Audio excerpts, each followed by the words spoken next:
What's up, everybody? Welcome back to another video. My name is Nour Trades and I bring you another Sunday stock watch list. So, you know, Christmas just passed. Happy holidays to everybody.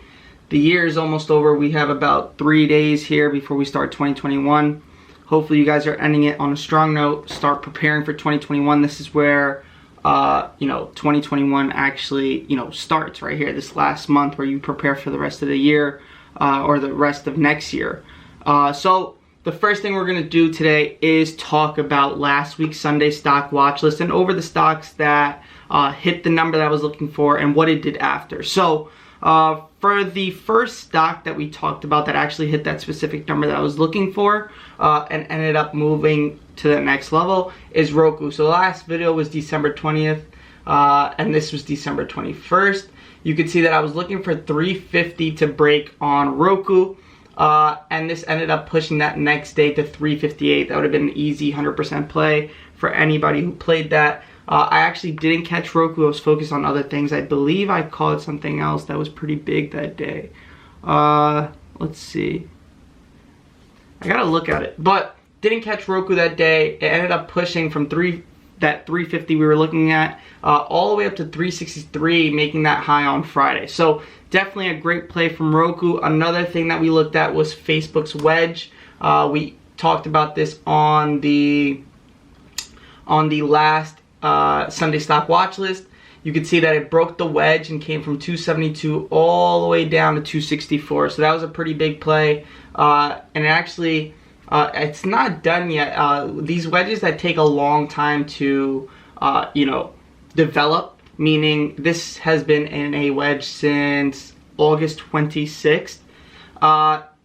These moves aren't just, you know, 10 bucks. Yeah, it might fluctuate a little bit here, but I'm really looking for a bigger move on Facebook. I'll probably look to get some vertical spreads to the downside. I'll take a look this week and see what I could do. But that was last week. We're just going over what happened. That was Facebook. The next thing I wanted to look at was Fastly. So Fastly, I'm not a fan of playing this, but I'll show you what happened this week. We talked about, let's see, it says the gap. So we talked when December, right here. So December 21st, the high I was looking for was 105.70. We ended up pushing a couple dollars over 107.93 for a quick scalp. You know, it wasn't much going on, but it still has that gap, but it did end up pulling back all the way to $97. It still has a gap to complete. All the way up to 121. Does it have to fill the next day? Gaps don't need to fill the same day, next day. It could take a whole year for a gap to fill. But Fastly, we could take 2 years. I've seen things take 2 years to fill a gap. But Fastly was one of those from last week where it was like, all right, it did its thing. You could get paid on that scalp, but it wasn't something to hold on to. So Baba, I talked about both sides on Baba. If you watched the video correctly, I said Baba has a gap to the upside and we have support to the downside. We talked about this 252 level and man, that was amazing. So obviously Baba had some news overnight. You could have used that low from pre-market and ended up just dropping from 228 all the way down to 211. And we ended up breaking that support from 252. Why did I have that 252? If we go back to it, we looked at how many times it bounced off of it. 1, 2, 3, and that's in the last, you know, 7 days, right? Now, if you go to a bigger chart, you could see that we've bounced on it multiple times. And if I extend it all the way to the left, you'll see it, you know, bounce off that support previously. So we talked about Baba. ZM never happened. Oh, Bitcoin's actually at 28. Well, it hit 28K this week or today. Actually overnight. But December 20th, we talked about the focus on Mara, M-A-R-A, and Riot. You can see that the stock Friday closed at 9:37, Sunday night, or Monday morning. This stock was at $10. It pushed all the way up to $14. So M-A-R-A and Riot were definitely two winners from last week's watch list. You can see Riot go from 10 bucks all the way to $16. So those are two big winners, not including the Roku trade we were talking about. Shopify, we were looking for the 1206 break December 20th. You could see that it broke that and ended up rushing all the way up to 1285, almost hitting 1300. And the last one for this video is Airbnb. You can see Airbnb, we were looking for that high. I believe it was 165. This ended up breaking and pushing all the way up to 172. Let me just make sure it was 165. Yep, it was 165. We ended up breaking and pushing that same day to 172, and then that next day we ended up pushing to 174. So pretty big winners from the last week's watch list. Let's talk about this week's watch list. Nothing big or nothing, I don't have a big watch list like last week. I'm really looking for some volatility to pick up this week, or next week actually. I'm just looking for volatility to pick up in general. Does that mean we're gonna get a volatility, you know, we're gonna pick up in volatility? Nope. I just want it to pick up so we can get some more interesting plays. But Amazon, oh, I talked about the wedge on Amazon last week. We kind of have a little mini wedge that formed. Here, let's get rid of this. This doesn't even matter. We had a little mini wedge on Amazon that I played on Friday. I don't think we talked about it on Sunday because it just started forming. But I ended up playing this from 31.88 all the way down to 31.70. If you put this on a bigger chart, you could see, here, let me just put this on the 1 year. You can see on the 1 year, we have something going on the bigger chart. I'm looking for this to break. This is almost like the Facebook setup that we talked about last week that ended up happening. And I don't think Facebook's done either to the downside, but we'll probably have to see a sell-off for something major, for something like Facebook to crash. But we'll see. It'll probably start slipping slowly under the radar, but let me just remove that.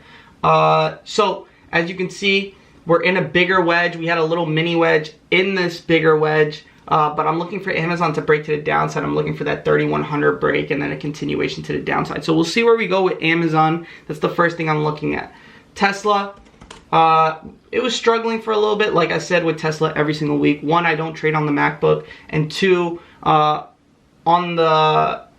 this Tesla chart, there's lines everywhere. It's from the pre-split and it won't let me get rid of it, but on my PC that I actually trade on, it's all figured out. So just a heads up. So Tesla was struggling a little bit. It sold off from 650 all the way down to 614. It's bounced. It looks like it's on a nice little, you know, obviously it's on an uptrend from that day. It broke that, you know, dropped to 614. I'm looking to see if we can get past the 670 level. We were kind of struggling here pre-market to get above and holding, and we kind of did not. You know, we just didn't get above that ever since we got to that 695. That crazy day where we dropped from 670 all the way down to 629 and then back all the way up to 695 that same day. So we'll see if we can get past 670 this week. If we break 670, well, actually, I'm looking at 666 first. If we break 666, I'm looking for a move up to 670 and then 675. We'll look from there, and then if we can actually look for that 700 break, that'll be insane. We'll probably have another squeeze on Tesla. So, you know, just a momentum play here. Tesla, no specific points. We'll see this week how this plays off. Facebook, another point here for this week. I'm looking for this 264 break. We talked about it.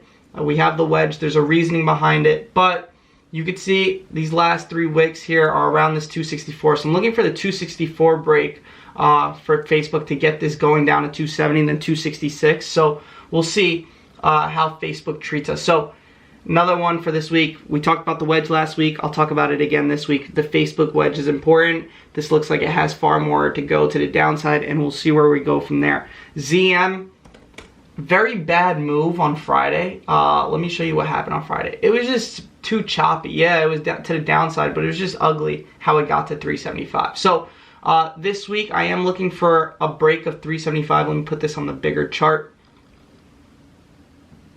Yep, 375. So I'm looking for a break of 375. If we break 375, I'm looking for a move down to 370 and then all the way down to 365. What's important for ZM, forget about these specific, you know, little support and resistance line. We do have a gap, right? So let's focus on the gap. There's a gap for ZM from 345 all the way down to 326-ish. So that's a pretty big move. I'll definitely love to catch that if we can get that this week. You know, we're a little far from it, but you got to remember when ZM moves, it can move. You can look at the day. I believe this was Thursday. Moved from 406 at open all the way down to 380, 379. So can it drop that fast this week? Definitely. It did that in one day. So we'll see how that goes this week, if we even get that move to the downside. But keep an eye on ZM gap from 345 all the way down to 326. ZM can move, and it moves pretty quickly when it wants to. So keep an eye on the momentum. The next thing is Apple. I don't really cover Apple. Apple's more of a stock where, you know, it's an investment stock. Obviously, you can trade it, but I'm not into trading Apple. So Apple here, you can see it's struggling holding this 132.50. Yes, it's getting above, it's just not holding above. Same thing with Roku last week. Remember I said the high was a little above 350, but it wasn't holding 350. It would just get to that high and then pull back. Apple, I'm looking for this 132 break, 132.50 and hold above and close, and then we could start moving up to that 138 level, that all-time high, and then from there we'll see how Apple gets traded and if it can break through, depending on how strong the market is. But Apple's been killing it this last week. If you look at it on, let's just say the 10 day, this thing has moved from 120 to 134 for a stock that's only worth $120. That's a good amount, especially for Apple. So that's what I'm looking at. I'm looking for a hold above, let me go on the 4 hour, 132.50. If we can hold above and close above, then we can actually, you know, see a move to all-time highs of 138.55. Keep an eye on the same two big movers from last week, which is MARA and Riot. These two will be big this week, most likely, due to Bitcoin pushing and crypto just killing it and smashing it this week. I think, you know, just this month it's up 11,000 now. I gotta look at it, but even in the past, just, you know, 2 days this weekend, 3 days, it's just been up a crazy amount. So keep an eye on MARA and Riot. So that's my Sunday stock watch list for this week, at least for now. As the week develops, I always add to my trade ideas with my chat. But for now, this is my stock watch list. I hope you guys enjoyed. Let me know what type of other videos you guys want in the comment section below, and then we'll go from there. I'll see you guys on the next video. Peace.